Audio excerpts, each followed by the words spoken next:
Hello ladies and gents, welcome back yet again to Cushmic Sounds, and look what I have got in my hands right now. An absolutely, I'd love to say mint, but it's second hand, but look, near mint. I'm going to list it as near mint, but it's mint. Near mint condition, 2010 model, 50th anniversary, 1960 Les Paul standard. Version 1, so this is the gold booklet one. So if you don't know about these guitars, so 2010 was essentially the 50th anniversary of the famous 1960 Les Paul standard. Now, as history would have it, the 1960 Les Paul standard, when they first introduced these guitars, they were made with a glorious, cherry sunburst finish. Along with the 58s and the 59 Les Pauls, so more with a beautiful figured flame top on this one as well. But the 1960 Les Pauls, the original ones, were made essentially with 59 spec. So the way this came about for the anniversary year, the good folk at the Gibson Custom Shop, how were they going to release just a 1960? Because it kind of evolved throughout the year. So they issued, at this point in time, the Gibson Custom Shop issued three versions.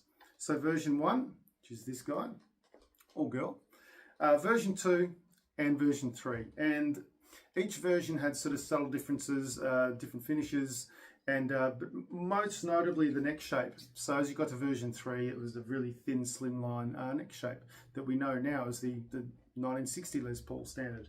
But this one, essentially, it's a 1960 with 59 specs, so it's got a beautiful, comfortable C-shape 59 profile neck. It's just absolutely perfect, absolutely gorgeous. Now this one, owned by a collector, it's in absolutely, I'm going to say it's near mint, but it's mint condition. I'm going to say there's not a mark on it. It's almost not a mark on it. There's more marks on the plastic as opposed to, I can't even see a mark on the body. I've serviced and set this guitar up and documented everything, and there's not a mark on the hardware. So all polished nickel hardware on this as well. So these also, when these were released, they weren't given a VOS treatment either. So they were given all gloss finishes. They were designed to basically replicate what these guitars would have been brand new in a shop window when they were released. And the other cool thing as well, apart from coming with this, these first issues came with this beautiful gold commemorative booklet, this one being serial number 0 for 60, 0012.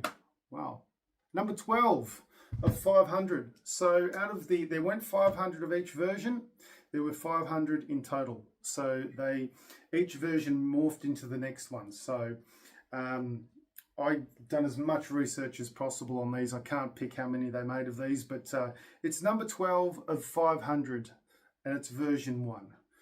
Now, you've got on these Burstbucker 1 and 2 pickups, all Gibson, CTS 500K audio tape pots, bumblebee caps, all the plastic, everything's original on this guitar, 22 frets. The nut on these ones, what did they make of the nut? I can't remember. It's a nylon nut on these ones. Cluson Deluxe tuners are standard, the aesthetically pleasing ones. I like those ones. They look very cool, but they function perfectly. And look, it's non-weight relieved. And look, you'll notice the hang tags swinging around here. Check out my photos as well. But the little plastic switch tip hasn't even been added to this guitar. And these hang tags are all original with the guitar. The owner has informed me, this is on consignment, the owner has informed me that these are all, and look, I'm believing him. These are all the original hang tags which have not even left the tuner. So I've been very careful when I've restrung this guitar not to damage these hang tags.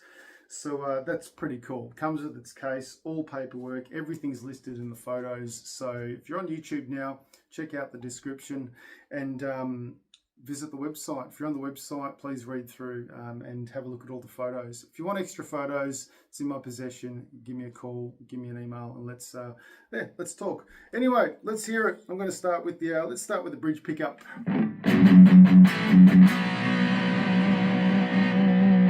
I've got to be careful when I play this too. I don't want to put any scratches on it, so I'm going to be very gentle. It's not going to be a long demo.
But you'll notice as well, I'm keeping my fingers nice and straight here. I don't want to get any marks or scratches on the pick guard.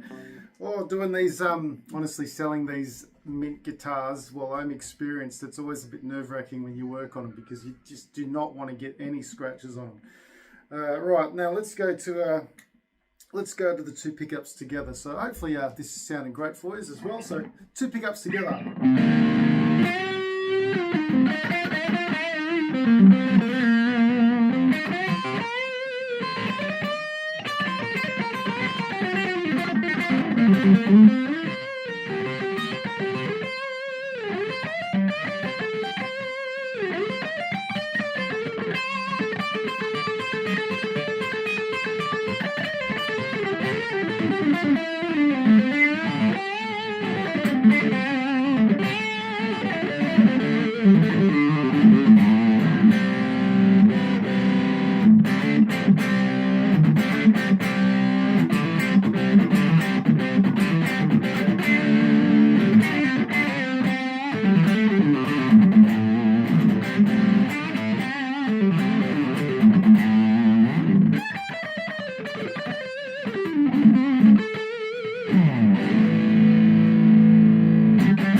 This guitar, I've set it up with Diodario 10 to 46 strings, and I've raised, as I do with most Les Pauls, I've raised the stop bar tailpiece just slightly. It's probably up by about maybe 3 millimeters, just to ease tension on the bridge as well. So what I'm very careful of with these original sort of design guitars, the bridges are actually, they are drilled into the body. There are no anchor studs or anything, so there's actually quite a little bit of pressure on the break angle of the strings. So instead of, I personally don't like wrapping over, doing the wrap tail piece, there's more chance of a string breakage in my opinion, unless you put an extra ball end string on.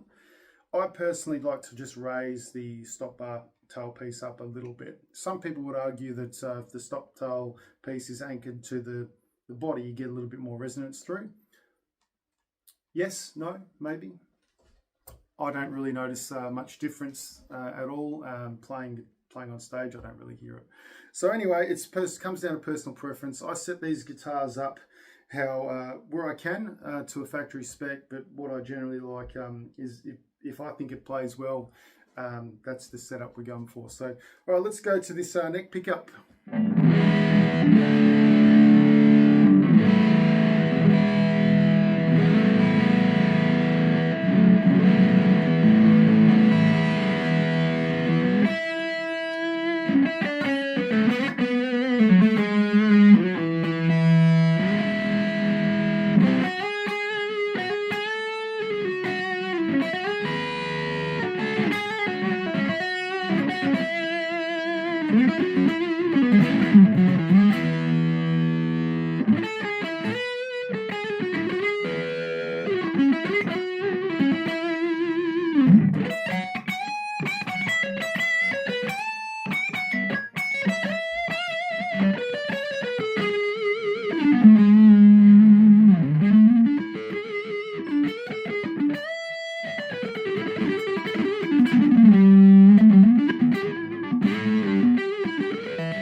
right, so I'm going to leave it there because, look, at least you know it works. It's all good. Everything's been, look, I haven't even had to clean these pots. They are absolutely in mint condition. The current owner is a collector and regularly serviced this guitar and or kept it serviced and restrung, and kept the fretboard nice and oiled every now and then. I only recommend doing these every so often. So yeah, look, fantastic guitar. I will note that the volume knobs, due to heat and cold and temperature, the volume knobs, the plastic has actually shrunk a little bit, so you've got some cracking. That's the only thing I can say, apart from well, I'm not listing it as completely mint condition, although it pretty much almost is. All right, I'm going to leave it there, ladies and gents. 2010 model, 50th anniversary, 1960 Gibson Les Paul Standard from Gibson Custom Shop. Almost mint condition. All right, happy guitar hunting, ladies and gents. I'll see you very soon with another gem, so take it easy.